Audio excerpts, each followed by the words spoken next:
Welcome to the Hip Replacement Podcast, where recovery meets motivation and healing leads to a whole new lifestyle. I'm Chris Bystriansky, your host. I'm an author, athlete, and double hip replacement patient. I've been through the surgeries, the setbacks, and the comebacks, and I'm here to help you do the same. Each week, I'll bring you tips, tools, expert advice, and inspiring stories to help you take back your life, one step at a time. Thanks for joining the Hip Replacement Podcast. New hips, new you, let's go. Welcome back to the Hip Replacement Podcast. I'm Chris Bystriansky, your host. I've had both my hips replaced more than 10 years ago for one and more than 12 years ago for the other one, and I'm here to share my experiences with you. So in this episode, I'm going to talk about that age-old question, to run or not to run? This is the question. This is a huge topic. I've read plenty of articles and talked to different doctors and different patients and read a lot of information on doctors' websites. And I've gone through a lot of different trials myself. And running after a hip replacement surgery is absolutely massive. So what I'm going to do is I'm going to split this up into two separate episodes. All right. In this episode, I'll talk about should we run or should we not run? And then in the next episode, let's assume you're going to run. All right. And let's assume that you want to do an event. Maybe that's a 5K, maybe that's a marathon, maybe that's an Ironman triathlon, or even a longer course, some ultra distance. There's ways that you can do it to minimize the impact on you and your hips. So I'll save that deeper discussion for the next episode. But right now in this episode, let's talk about that question. To run or not to run? And I think generally the answer is you can run, but should you run? All right. I think this is a similar question of whether or not you should ride a motorcycle. Now, I have very similar concerns between the two. And I think it's awesome that people ride motorcycles.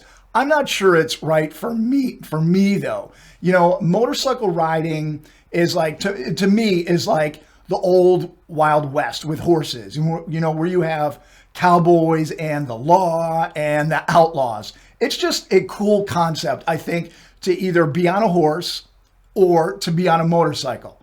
Now, either one, generally not for me, but I think it's cool that people do that. And I think the risks are somewhat on the same scale of a motorcycle or running after a hip replacement surgery.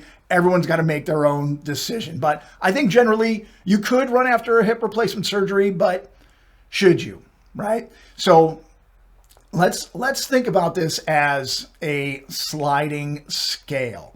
I don't think there's a blanket yes. I don't think there's a blanket no. There are simply opposite ends of the spectrum of running after a hip replacement surgery. So think about two groups of people. On one end of the spectrum, you have, hey, listen, Chris, I've always run. I will always run, even after hip replacement surgery. I'll go to my grave running. I will actually run to my grave, okay? Those are people on one side of the spectrum. And then on the other side, you have people who, Chris, I've never run. I'm never going to run. Even if I'm chased by a bear, I will probably not run then either. And those people are on the other end of the spectrum.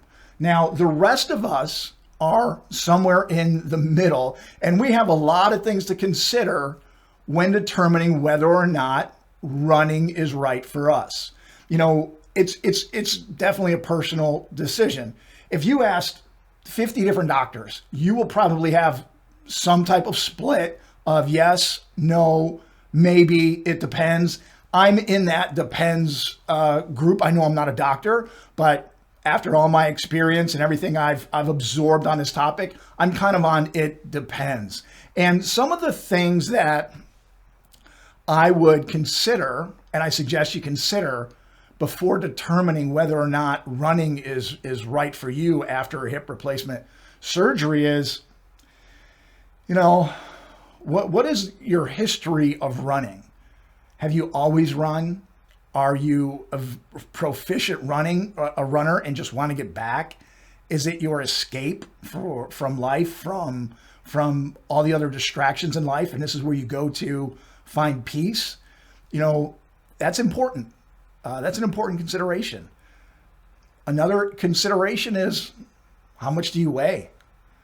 Somebody who is 120 pounds, that's a much different runner than someone who's 220 pounds. That weight and that impact on those hip implants is a lot different between these types of people. What about your age? Massive consideration. If you're on the younger side, like me, maybe we want these hips, these components of the hips to last as long as possible.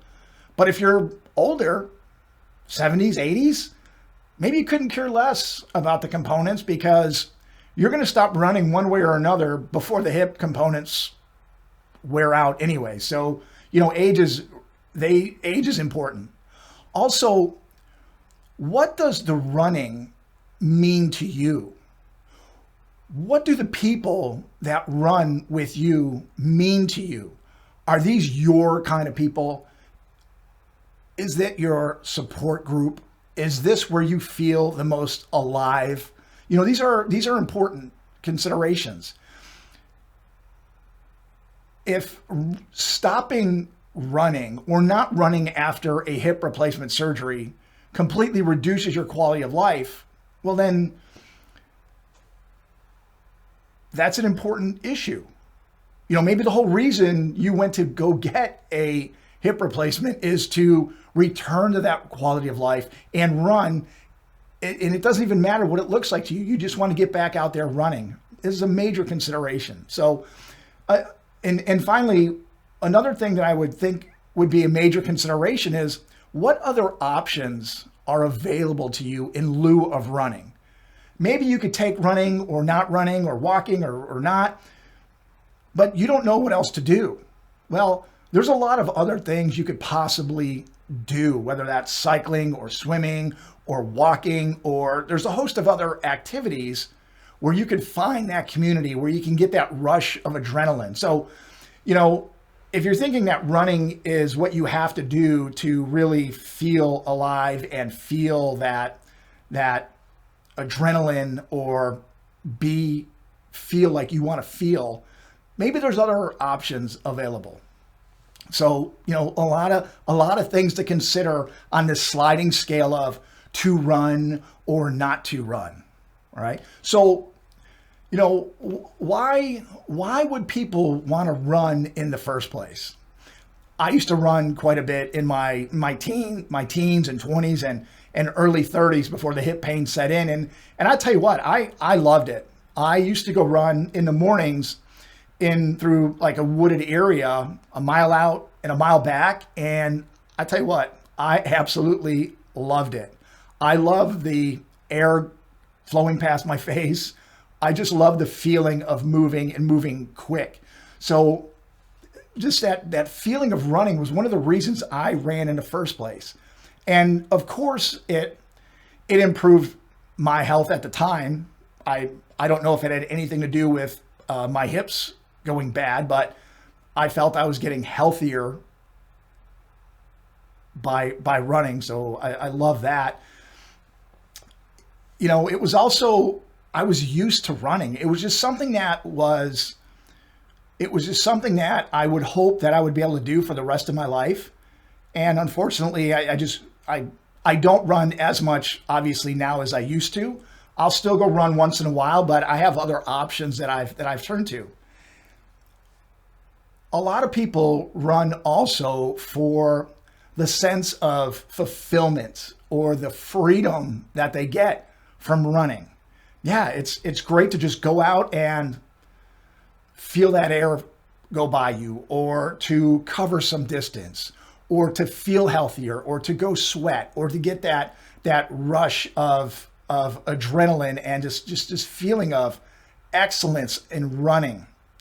Also, people may have a sense of pride or ego to get back to running after a hip replacement surgery.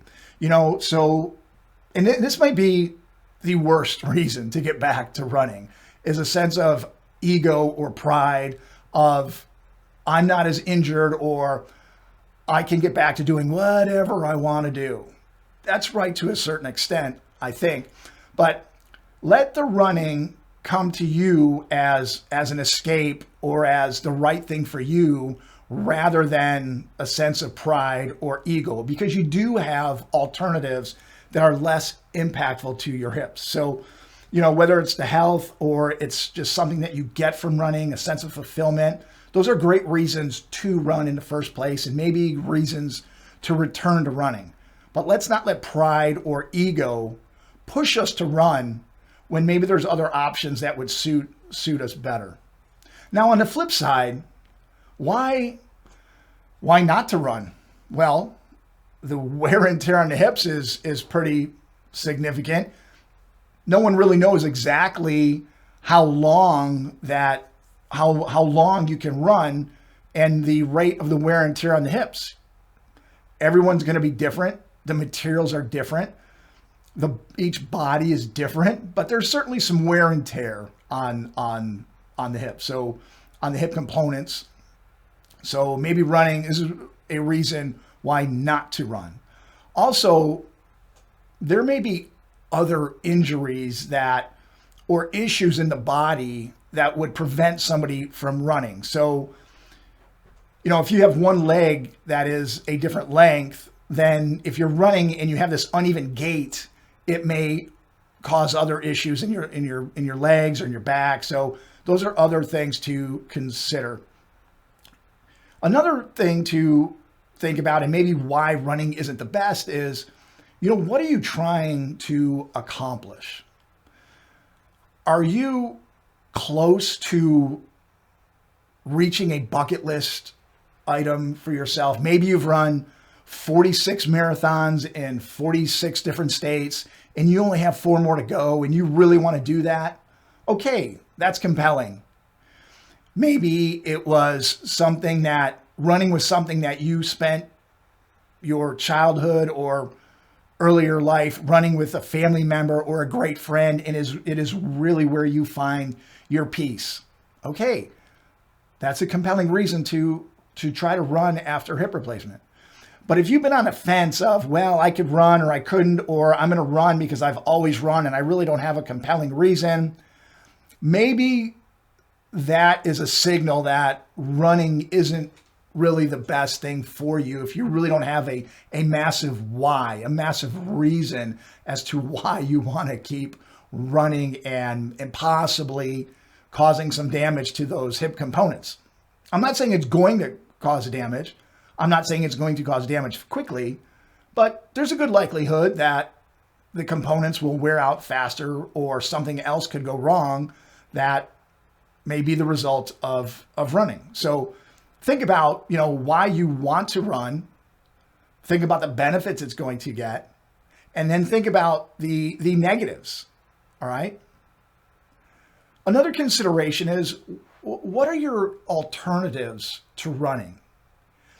If you want to get healthy or stay healthy, or if you want to have a sense of community with other athletes, or if you want to participate in local events, or if you want to accomplish something, if you have a bucket list item, you want to do something big, running is certainly a possibility, but there are alternatives. Consider cycling. The cycling community is massive.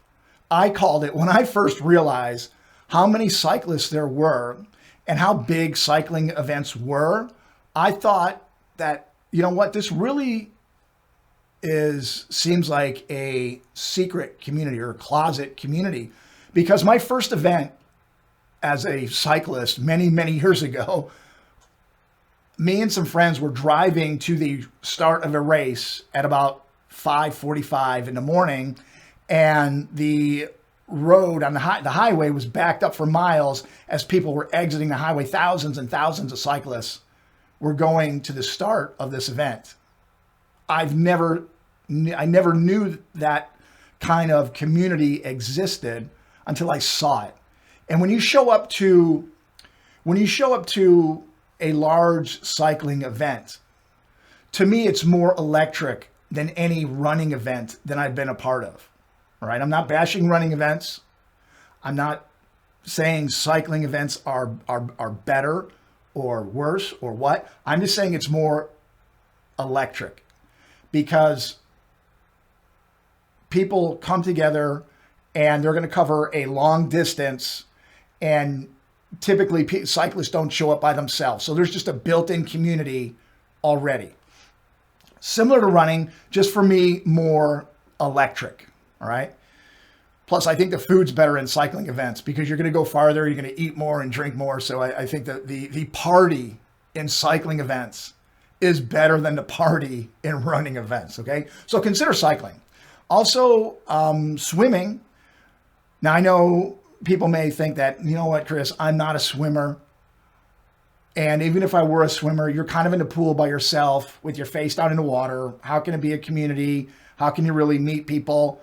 Well, let me tell you this. There are plenty of swimming groups. And even when I go swim a couple times a week, there are people swimming and chit-chatting and then swimming more and chit-chatting and swimming and chit-chatting. And there's groups that get together and swim. So there's a lot of different events for swimming as well. So consider this as an alternative to running and leaving that impact on your hips. There's options. Another option is walking or different combinations of running and walking. So it's not necessary in any event that you run the whole thing. Nowhere. Not in a marathon, not in an Ironman triathlon, nowhere. You could walk the whole thing if you wanted. So consider that before you feel that you have to run the whole event or you have to run a certain speed for the whole event. Otherwise, it's not legitimate. You could walk. There's plenty of people who walk.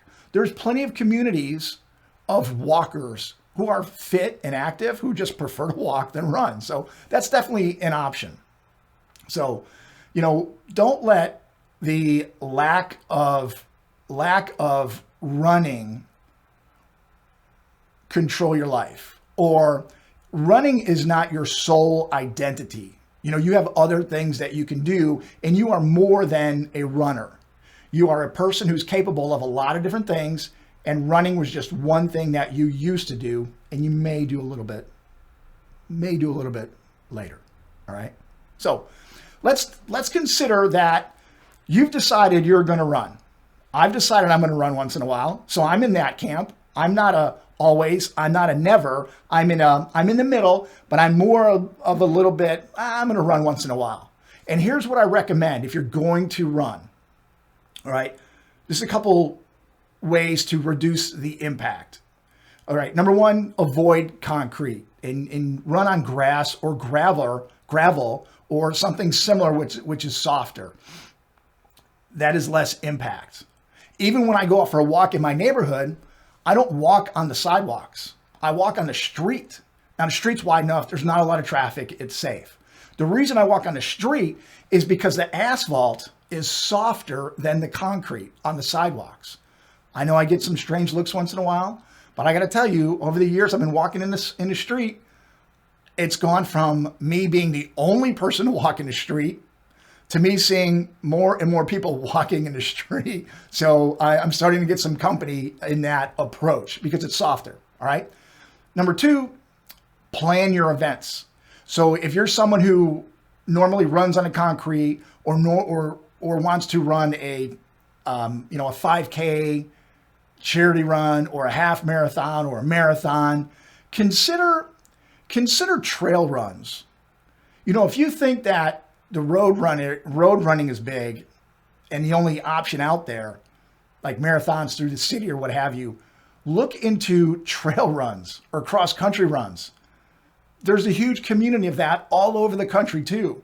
And running on the dirt or the gravel or the grass may be a little better than running on the concrete, all right? Plus you're out in the country, get some fresh air. that's helpful too, right? Okay, third thing, your running technique. Typically when you run, you're going to land on your heel and then rock your foot forward, all right? Now, after a hip replacement, it's probably important to take as much impact off of your leg, which the impact runs up your leg into your hip.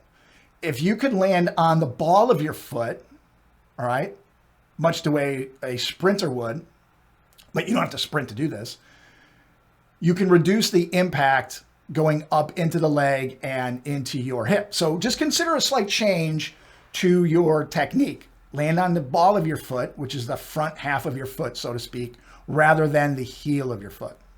And then finally, consider a combination of run, walk in an alternating pattern rather than running consistently for a certain distance or a certain amount of time. So, think about if you're going to do a 5K or a half marathon or a marathon, rather than believing that you have to run the whole thing, otherwise it's not legit, or you're not going to make it, or you're going to look silly, or whatever reason in your mind you think you have to run the whole thing, I will tell you that in these events, there's plenty of people who walk the whole thing or run and walk in an alternating pattern.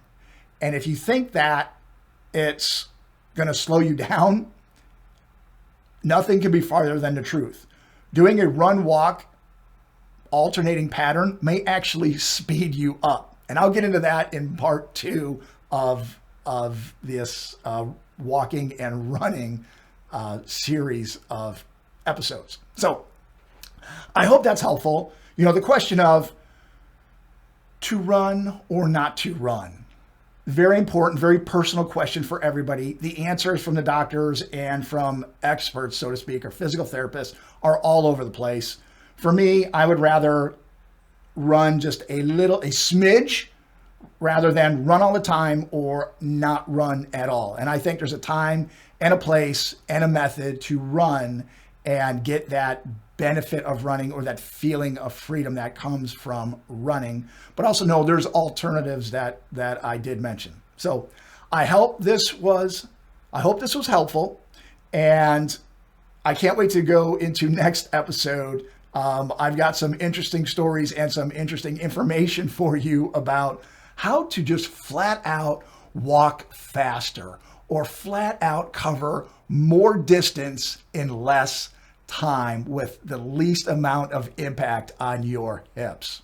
So look for that next episode coming shortly. And once again, thank you so much for tuning into the Hip Replacement Podcast. And until next time, I wish you the best recovery possible. Take care.